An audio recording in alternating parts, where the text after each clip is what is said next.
Bom, acho que o primeiro ponto para qualificar na proposta que foi apresentada pelo governo federal é o fato de que ela foi entregue, ela foi apresentada, ela foi proposta para a Câmara dos Deputados, tendo em vista que essa é uma prerrogativa exclusiva do presidente da República, e esse debate, essa agenda não tinha como andar enquanto essa reforma não chegasse ao parlamento. Então, esse é um passo que temos que reconhecer e destacar, que é muito relevante. O presidente claramente cedeu às pressões e finalmente encaminhou uma proposta que estava pronta já há quase um ano.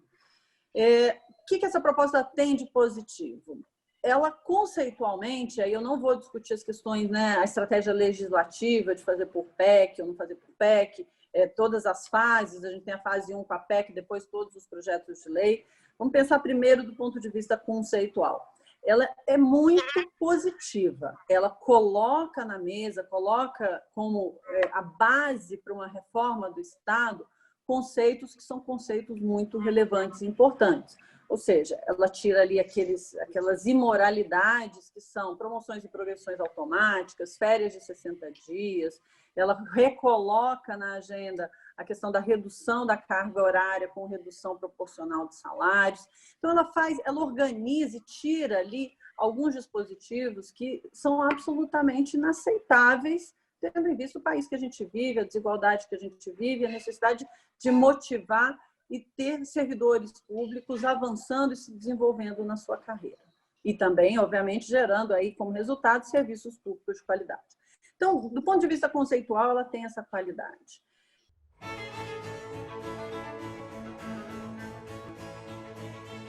É o pecado original, no meu entendimento. A gente até pode falar um pouquinho dos outros, né, meio jabutis que entraram lá, como a questão de dar autonomia para o chefe do executivo para fazer mudanças administrativas, a questão da contratualização, tem várias outras coisas ali que vieram junto. Mas, do ponto de vista de RH do Estado, o grande pecado, a grande falta, a grande ausência é o fato de que a proposta só vale para os novos servidores. Isso cria dois problemas fundamentais. O primeiro deles, o impacto fiscal é zero, do ponto de vista se a gente exclui a revisão de carreiras dos servidores atuais. E o segundo ponto, que no meu entendimento, inclusive, é mais importante nesse momento em que nós estamos discutindo a modernização da máquina.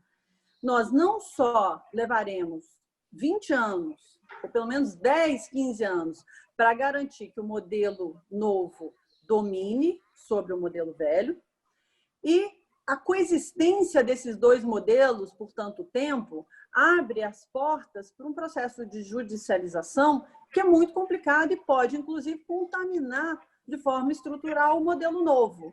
Vou dar um exemplo bem objetivo. 2 auditores fiscais. Um entrou em concurso em 2018, 2019. O outro entra em 2022 com as regras novas.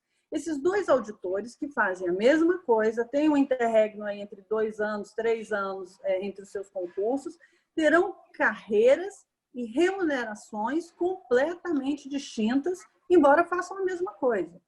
E nós sabemos que quem vai pedir isonomia não será o que entrou no modelo antigo e que vai abrir mão das suas promoções e progressões automáticas, do seu salário inicial mais elevado, dos seus bônus por desempenho, independentemente do desempenho. Quem vai querer isonomia será aquele que está no modelo que é o modelo mais difícil, é o modelo que não tem os privilégios do outro modelo. Então, isso cria um risco para que essa reforma caminhe e faz, mais uma vez, né, gera essa necessidade do debate dentro do Congresso Nacional incorporar as atuais carreiras.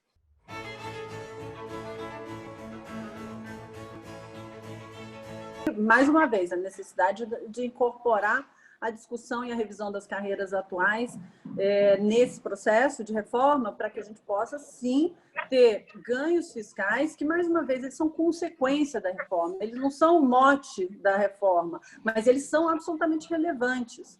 Então, é muito importante, por isso que eu acredito, inclusive, que ao contrário da reforma da Previdência, né, que nós, em determinado momento, tiramos estados e municípios da discussão, eu acho que, neste caso aqui, a chance de nós termos o apoio por parte dos estados, dos municípios, é muito grande, porque Hoje, essa é a maior fonte de dificuldade para a gestão desses governadores, para que eles consigam governar, para que eles consigam entregar serviços públicos melhores para a população. E vamos lembrar um ponto que você também já destacou, e para que eles são instrumentos para que eles possam valorizar os bons servidores públicos e diferenciar os bons, que são a maioria, mas tem que diferenciar dos maus, que, inclusive, conforme diz a Constituição, eles devem perder o seu emprego público em caso de baixo desempenho de forma recorrente.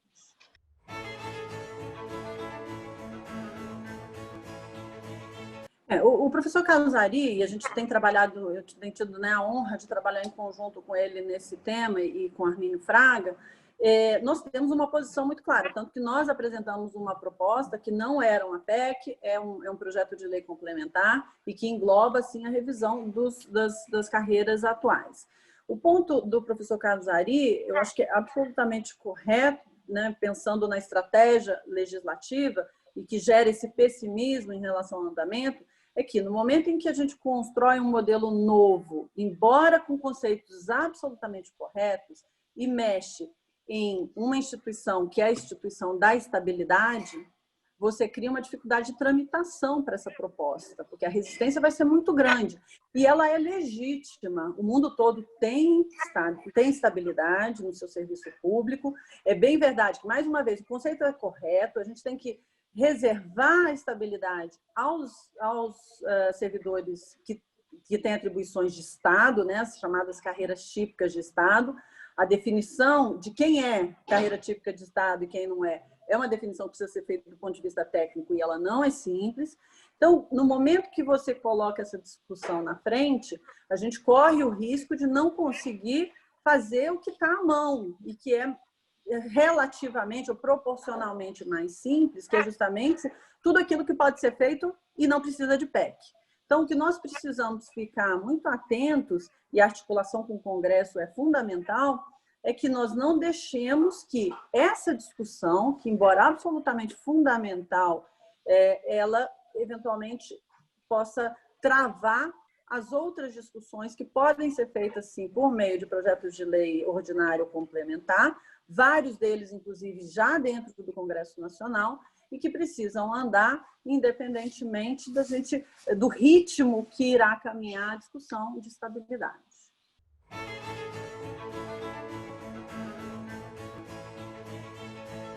Felipe, nesse ponto eu também estou tão otimista quanto você. Eu acho que, finalmente, nós conseguimos avançar na direção em que tanto a sociedade quanto a classe política, e isso vale para o parlamento, né, para o legislativo e para o executivo, entenderam que o modelo atual ele é reforçador de desigualdades, ele é ineficiente, ele está jogando o país numa espiral em que todos perdem, inclusive os servidores. Então, eu acho que nós temos, sim, um momento que é um momento absolutamente propício para essa discussão, porque todos nós hoje conseguimos fazer a conexão desse modelo operacional da máquina pública com serviços públicos ruins, com um servidor descontente e desvalorizado, com um gasto público absolutamente fora das nossas condições de financiá-lo. Então, esse momento, a gente tem aí um ambiente que é um ambiente muito propício. E, nesse ponto, foi fundamental toda a mobilização que foi feita em torno da importância dessa reforma, principalmente nos últimos meses, porque foi isso que levou o presidente a encaminhar essa reforma. Foi um movimento como Unidos do Brasil, o CLP, que a mídia, que não deixou esse tema esfriar, todos nós, né, que trabalhamos essa bandeira há tanto tempo, que permitiu que nós não perdêssemos essa janela de oportunidade. Então, por mais que a reforma seja uma reforma complexa, por mais que haja controvérsia em relação a alguns pontos dela, o importante aconteceu, que é a reforma ter chegado ao Congresso Nacional, que está pronto para fazer essa discussão. Nós temos lá uma frente parlamentar, nós temos lá, liderada pelo deputado Thiago Mitrô, com a senadora Cátia Abreu levantando essa bandeira com a firmeza que ela tem, com o senador Anastasia, com a experiência que ele tem. Então, nós temos hoje todas as condições de avançar, porque ainda temos também governadores que estão sofrendo na pele os impactos, os efeitos, né, e as distorções do modelo atual.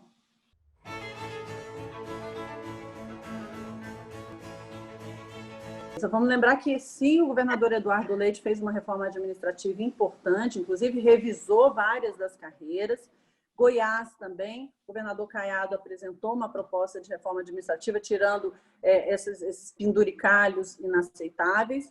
Agora, o que está se propondo aqui é muito mais estrutural. A do governador Eduardo Leite não é uma reforma pequena, de forma nenhuma, e ele já está colhendo os efeitos dela, da coragem, da liderança que ele teve ao aprová-la no ano passado. Este ano ele já declarou uma enorme economia graças a essa reforma.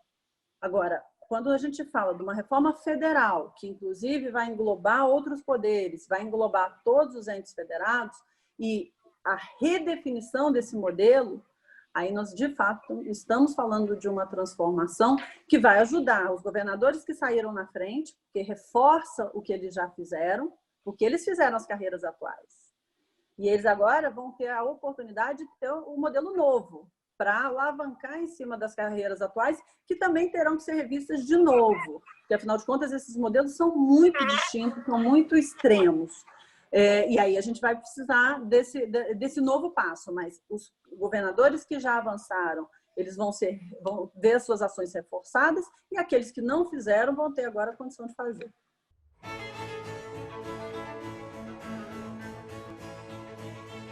Os dois pontos principais, Felipe, que vão nessa direção são a eliminação das promoções e progressões automáticas e a avaliação de desempenho.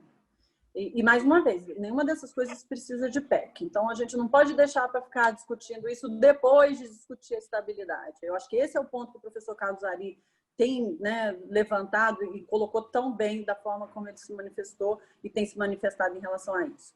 A gente não pode fazer isso tudo por projeto de lei.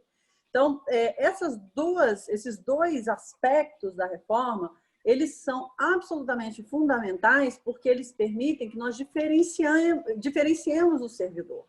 A gente será capaz de identificar o bom servidor, valorizá-lo no sentido de ele será elegível a promoções e progressões automáticas, a bônus de desempenho, a chegar a um cargo de chefia, enquanto os maus servidores terão, primeiro, a oportunidade de se desenvolverem. Então, a gente tem que investir em capacitação.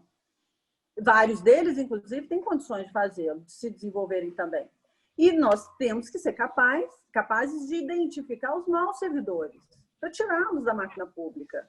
Porque hoje, no modelo atual, mal, médio ou bom, vai trilhar o mesmo caminho, vai ganhar o mesmo salário. Então, qual a motivação para aquele que carrega o piano, que tem espírito público, que dá o melhor de si, que enfrenta as dificuldades de trabalhar sem condições, quer seja o médico que não tem remédio, o professor que a escola está caindo aos pedaços, o policial que está na rua correndo risco? Qual é a motivação dele quando ele olha para o lado e aquele outro servidor que não faz isso, que na verdade está lá meio cumprindo o horário, ganha o mesmo que ele? É promovido junto com ele, chega no final da carreira com o mesmo salário no mesmo momento que ele. Então, essa diferenciação está incluída nessa proposta de reforma. E ela é absolutamente fundamental. Eu diria assim, se a gente tivesse que eleger duas coisas, são essas duas. Vamos acabar com a promoção e progressão automática e vamos incorporar um modelo de avaliação de desempenho absoluto e relativo que permita que eu consiga identificar os bons servidores e garantir a esses bons servidores uma trilha que seja uma trilha mais acelerada e de maior valorização, inclusive financeira, do que os outros que não têm o mesmo desempenho.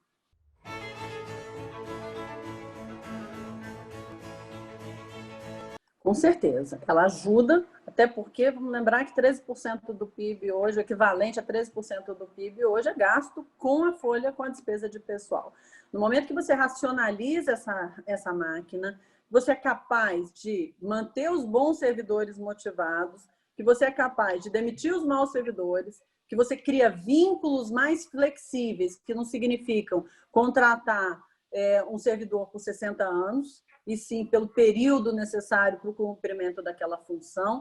Então, você tem aí vários dispositivos que fazem, quando você acaba com as promoções automáticas e progressões, que fazem com que a folha cresça de forma vegetativa, tudo isso abre espaço para que nós tenhamos mais recursos disponíveis para outras atividades que não o pagamento da despesa de pessoal. Então, custeio, investimento inclusive em tecnologia para garantir melhores condições de trabalho, melhor resultado, maior produtividade por parte do setor público, tudo isso se abre. Menor necessidade de contratação, a gente faz concurso público, o Brasil entra no buraco, o setor privado desemprega, o setor público continua empregando, continua fazendo serviço público, concursos públicos, continua inchando a máquina. Por quê? Porque não tem produtividade, porque não tem capacidade de investir em tecnologia, em digitalização e garantir que cada servidor seja mais produtivo. Então, todas essas disfuncionalidades, se nós fizermos uma reforma administrativa bem feita e que, mais uma vez, também incorpore as atuais leis de carreiras, nós teremos condição, do ponto de vista orçamentário, de ter fôlego para fazer outras coisas que não pagar despesa de pessoal. E lembrando que essa não é a principal motivação, mas ela é uma consequência natural e importante. Ela não é pequena.